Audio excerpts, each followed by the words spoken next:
नमस्कार दोस्तों, मैं हूं परविंदर। दोस्तों, दिल्ली के अंदर अब चुनावी डंका बज चुका है। अब सबकी नजरें इस बात पर टिकी हुई कि आखिरकार इस बार दिल्ली में क्या रहेगा। दिल्ली में क्या 27 साल का सूखा बीजेपी खत्म कर पाएगी या आम आदमी पार्टी चौथी बार अपनी सरकार बना लेगी। लेकिन इस बार दिल्ली में वो कौन कौन सी हॉट सीट है जिन पर पूरे देश की नजरें टिकी हुई हैं कि आखिरकार इन सीटों पर कौन बाजी मारेगा। इसमें बात करें हम, सबसे महत्वपूर्ण सीट जो है वो दिल्ली विधानसभा की है। इसके अलावा भी कई महत्वपूर्ण सीटें हैं और इन तमाम सीटों पर चर्चा करने के लिए आज हमारे साथ राजनीतिक मामलों के जानकार वीरेंद्र राठी हमारे साथ मौजूद है। राठी साहब, आपका कार्यक्रम में स्वागत है। आपका बहुत बहुत धन्यवाद और सभी दर्शकों को मेरी तरफ से नमस्कार। राठी साहब, दिल्ली के चुनाव की तारीख जो है वो तय हो चुकी है। 5 फरवरी को वोटिंग होगी, 8 तारीख को नतीजे आएंगे। लेकिन अब जनता ये देख रही है कि आखिरकार वो कौन कौन सी सीटें हैं जहां पर इस बार ये लग रहा है कि कांटे की टक्कर होगी।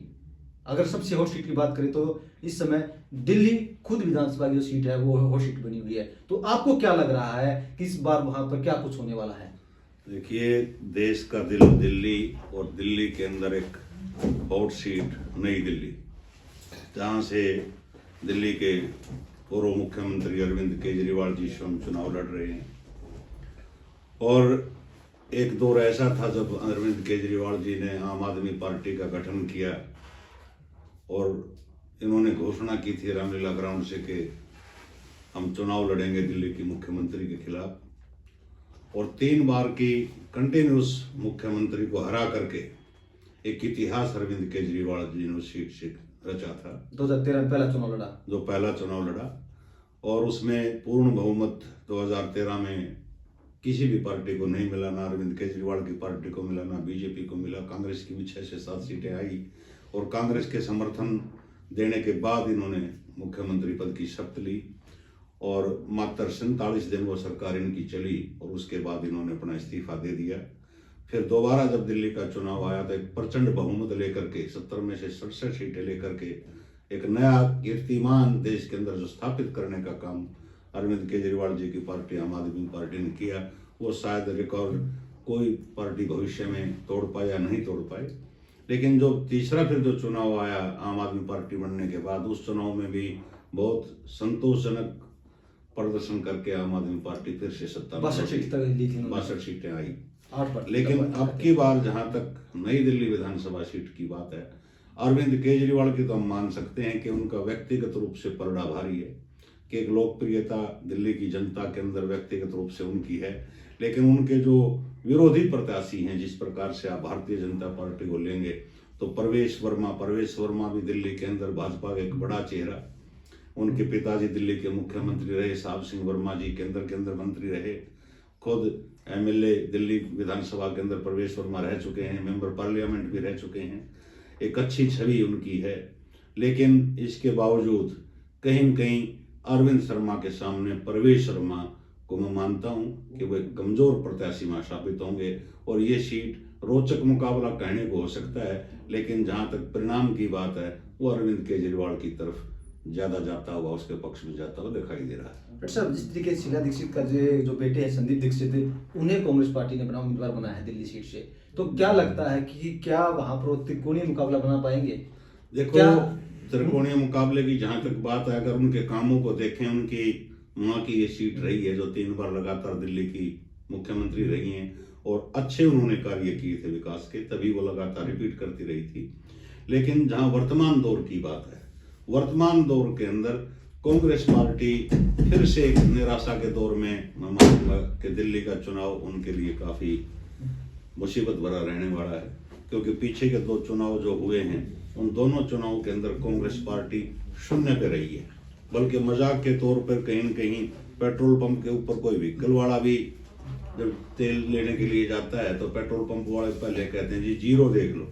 तो वहां भी एक मजाक बना था कि जी पहले कांग्रेस को देख लो, मीटर पे शून्य पे है कि नहीं है। तो कहीं न कहीं तकरीबन उसी प्रकार की स्थिति कांग्रेस की दिल्ली के चुनाव में मैं मानता हूं।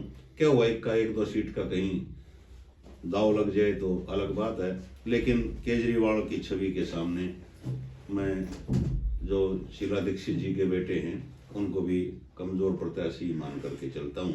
और बाकी दिल्ली की जो जनता है और पंजाब की जो जनता है वो अलग प्रकार की विचारधारा और सोच की है, वहाँ का वोटर जो है। डॉक्टर साहब, इस बार मैं रोकना चाहूंगा, इस बार लोग कह रहे हैं कि कुछ बदलाव होने की संभावना, जिस तरीके से अरविंद केजरीवाल पर आरोप लगे, जेल के अंदर गए, बेल पर वो बाहर आए हुए हैं, शराब के घोटाले में उनका नाम आया है, तो कह रहे हैं उनकी छवि खराब हुई है, क्या इसका फायदा मिलेगा?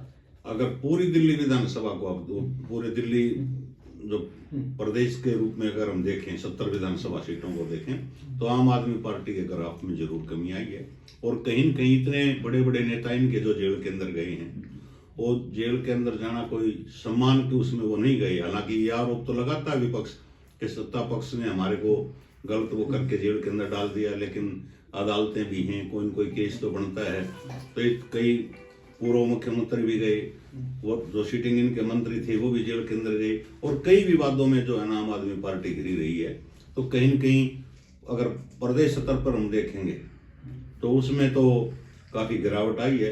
लेकिन नई दिल्ली सीट की अगर हम बात करते हैं तो केजरीवाल की व्यक्तिगत जो इमेज, बाकी उनके जो अपोनेंट हैं, उनके विरोधी प्रत्याशी जो खड़े हैं उनके मुकाबले मजबूत है। और जहां तक दिल्ली की बात मैं आपको बताऊं कि जैसे मैंने आपको बताया कि पंजाब और दिल्ली के अंदर एक अंतर है।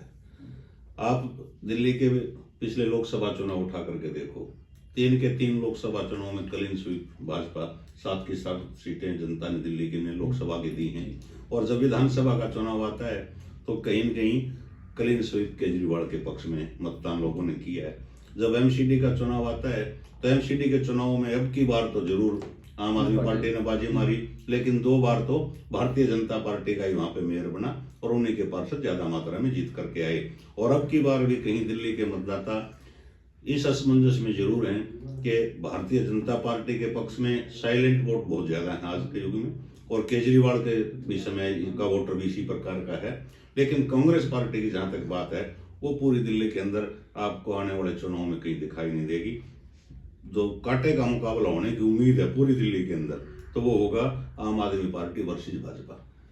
चलिए अब बात करते हैं कालकाजी सीट। और इस बार कालकाजी सीट से अगर बात करें तो दिल्ली के जो मुख्यमंत्री हैं आतिशी, वो खुद कालकाजी सीट से चुनाव लड़ रही हैं। दूसरी तरफ भाजपा से रमेश बिधूड़ी हैं और कांग्रेस से अलका लांबा हैं। डॉक्टर साहब, अगर बात करें तो रमेश बिधूड़ी आज के दिन अगर हम देखें दिल्ली के अंदर हर जगह उनकी चर्चा हो रही है, उनके बयानों को लेकर, या फिर जिस तरीके से अरविंद केजरीवाल ने कहा कि वो बीजेपी का सीएम चेहरा होंगे। तो क्या यहाँ पर आपको लगता है कि कोई उलटफेर होगा? एक विवादित टिप्पणी बिधूड़ी जी ने अभी पीछे की थी कांग्रेस के नेत्री के ऊपर। उसके बाद केजरीवाल जी राजनीति के बड़े शातिर खिलाड़ी हैं। उन्होंने जिस प्रकार का पासा फेंका कि भाजपा के सीएम फेस जो होंगे बिधूड़ी जी होंगे, ये उनका एक बड़ी सोच समझ करके उन्होंने ये दाव चला है कि जिस प्रकार का उनका बयान आया था। और दूसरी कैंडिडेट जो आपने बताया कि कांग्रेस की तरफ से अलका लांबा होंगी।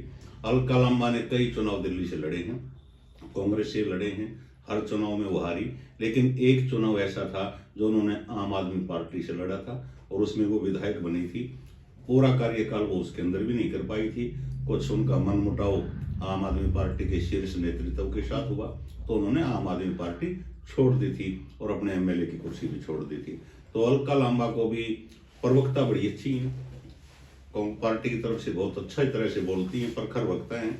लेकिन राजनीतिक रूप से देखें तो पार्टी का ग्राफ दिल्ली के अंदर कम होने की वजह से उनका भी जीत पाना मानता हूँ काफी मुश्किल है। और जहां तक आतिशी जो वर्तमान चीफ मिनिस्टर हैं, व्यक्तिगत छवि आतिशी केजरीवाल जी ने मुख्यमंत्री बनाया लेकिन अपना नाम स्थापित नहीं कर पाई हैं। जिस प्रकार से एक मुख्यमंत्री का चेहरा होता है कि फैसले लेने के अंदर वो पावर इनके पास नहीं है, कहीं कहीं बैकडोर से अरविंद केजरीवाल जी जो न सरकार को चला रहे हैं। तो ये चुनाव कहीं न कहीं उलझ सकता है आतिशी के लिए भी, भले ही वो आज दिल्ली की सिटिंग सीएम हो। चलिए बात करते हैं जंगपुरा सीट की। जंगपुरा सीट से इस बार आम आदमी पार्टी ने मनीष सिसोदिया को मैदान में उतारा है, भाजपा ने तरविंदर सिंह को उतारा है, जबकि कांग्रेस ने फरद सूरी को मैदान में उतारा है। पिछली बार मनीष सिसोदिया ने पटपरगंज से चुनाव लड़ा साहब, और इस बार जंगपुरा पहुंच गए हैं, उन्होंने भी जेल काटी है। तो क्या इन आरोपों के बीच मनीष सिसोदिया अपनी सीट निकाल पाएंगे? देखो, उन्होंने जेल तो जरूर काटी है, लेकिन जैसा मैंने कुछ न कुछ तो गड़बड़ थी, इसीलिए तो उनको जेल जाना पड़ा था। बाद में जमानत पे वो आए हैं। लेकिन जहां तक पड़पड़गंज सीट की बात थी, अगर आप पीछे का चुनाव भी देखो तो बड़ी मुश्किल से लास्ट के 2-3 राउंड के अंदर जीतने में ये कामयाब हुए थे। एक बार वो चुनाव भी इनका उलझ गया था। तो ये चीज सोच करके आम आदमी पार्टी ने इनको नई जगह से जंगपुरा से टिकट दिया है। लेकिन व्यक्तिगत इमेज दिल्ली के अंदर आम आदमी पार्टी के अंदर 2 चेहरों की व्यक्तिगत इमेज ज्यादा थी।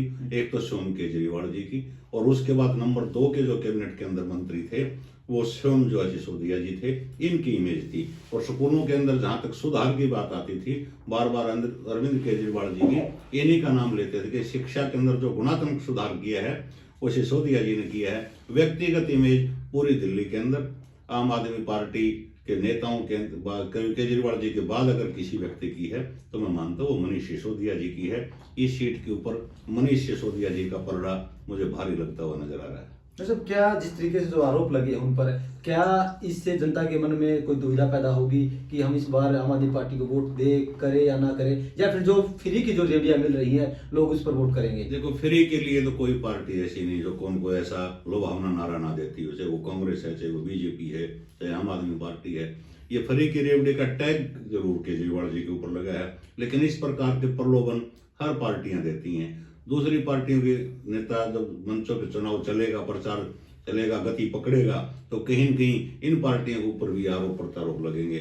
लेकिन मैंने जैसे आपको बताया कि आम आदमी पार्टी की अगर पूरे ग्राफ को दिल्ली के अंदर देखोगे तो कहीं न कहीं पीछे से लोकप्रियता में पिछले चुनाव की निस्बत इस चुनाव में कमी जरूर आई है। लेकिन व्यक्तिगत नेताओं की जहां तक आप बात करोगे तो मनीष सिसोदिया जी की व्यक्तिगत छवि काफी ठीक है, और वो कहीं न कहीं इस सीट के ऊपर और प्रत्याशियों से भारी पड़ने वाले हैं।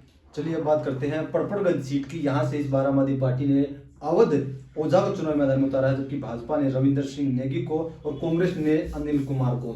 डॉक्टर साहब, इस सीट पर क्या लग रहा है आपको कि पड़पड़गंज सीट से पिछली बार बड़ी मुश्किल से चुनाव जीते थे मनीष सिसोदिया, इस बार उनकी सीट बदली गई है और इस बार यहाँ से अवध ओझा को मैदान में उतारा है? जहां तक अवध ओझा जी की बात है, अवध ओझा जी बड़े शिक्षित आदमी हैं और एक उनकी पर्सनल इमेज है, नौजवानों से ज्यादा जुड़े रहे हैं कोचिंग के मामलों में। बाकी प्रत्याशियों के बारे में मुझे इतना ज्ञान है नहीं कि वो किस नेचर के हैं, किस प्रकार के हैं, किस प्रकार की उनकी पृष्ठभूमि है।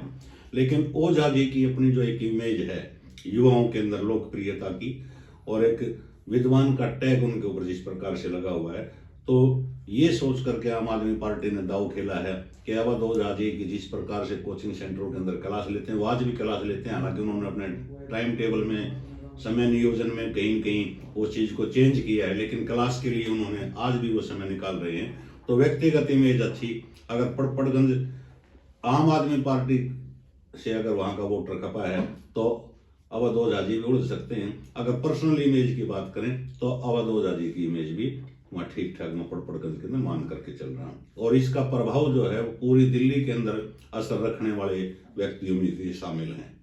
चलिए अब बात करते हैं गांधीनगर सीट की। गांधीनगर सीट से इस बार एक चौंकाने वाला नाम सामने आया है और इसीलिए ये सीट जो है इस बार हॉट सीट बनी हुई है। जहां से आम आदमी पार्टी ने नवीन चौधरी को मैदान में उतारा तो बीजेपी ने अरविंदर सिंह लवली को चुनाव मैदान में उतारा है। हालांकि अभी तक कांग्रेस ने ऐलान नहीं किया है। तो राइट साहब, क्या अरविंदर सिंह लवली जो पहले कांग्रेस पार्टी में थे, उनके अध्यक्ष भी बने थे, और पहले ये सीट जो पूरी तरीके से गांधीनगर सीट कांग्रेस पार्टी की सीट हुआ करती थी, तो क्या इस बार यहाँ से अरविंदर सिंह लवली को चमत्कार करेंगे? ये हो सकता है सीट के ऊपर कोई चमत्कार हो जाए, क्योंकि कांग्रेस के बड़े नेताओं के अंदर अरविंदर सिंह लवली अतीत में शामिल रहे हैं, प्रदेश दिल्ली कांग्रेस के अध्यक्ष भी रहे हैं। और जब केजरीवाल जी की नई पार्टी का गठन हुआ था तो उस समय जो 6-7 विधायक जीत करके कांग्रेस के आए थे उनमें अरविंदर सिंह लवली भी एक थे, और शायद हाउस के अंदर ये नेता भी इनको शायद कांग्रेस ने चुना हो। उसके बाद ये भाजपा में चले गए थे, वापस कांग्रेस में आ गए थे, अब दोबारा से इन्होंने कांग्रेस छोड़ करके भाजपा ज्वाइन की है। इनका एक व्यक्तिगत वोट बैंक अपना पर्सनल है, और पार्टी का जिस प्रकार से हम बता रहे हैं कि मुख्य रूप से 2 पार्टियों के अंदर चुनाव दिल्ली के अंदर रहने वाला है, एक आम आदमी पार्टी, एक भारतीय जनता पार्टी। और इस सीट से जो अरविंदर सिंह लवली भाजपा की तरफ से आए हैं तो यहाँ भाजपा का परिणाम भारी मान करके चल रहा है। अच्छा, जिस तरीके से पहले गांधीनगर सीट जो है पूरी तरीके से कांग्रेस सीट हुआ करती थी, तो पहले लवली की जो कांग्रेस पार्टी थी बीजेपी में आए, तो क्या उन्हें यहाँ पर डबल फायदा मिलेगा, कांग्रेस का वोटर उनकी तरफ शिफ्ट होगा? इसीलिए जो है लवली जी को मैं भारी प्रत्याशी मामा से मान करके चल रहा हूँ, इनको एज दे रहा हूँ, क्योंकि पिछली जब वो इनकी शीला दीक्षित जी की जो सरकार थी तो कंटिन्यूस ये चुनाव जीत करके आए। और जब केजरीवाल जी की पार्टी बनी थी, एक तरह से उदय हुआ था आम आदमी पार्टी का, तो उस दौर में भी अरविंदर सिंह लवली अपनी सीट बचाने में कामयाब रहे थे।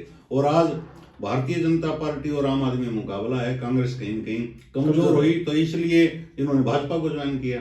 और आज भाजपा के निशान पे अगर अरविंद सिंह लवली वहां से चुनाव मैदान में आ रहे हैं तो कहीं न कहीं इनका परिणाम भारी रहने वाला है। तो चलिए दोस्तों, जो दिल्ली की जो हॉट सीट है, हमने आज उन पर चर्चा की है कि आखिरकार कौन कौन सी हॉट सीट है और किस पार्टी का इन हॉट सीट पर पलड़ा भारी है। तो चलिए, हम लगातार हमारी जो कवरेज है वो दिल्ली चुनाव पर जारी रहेगी।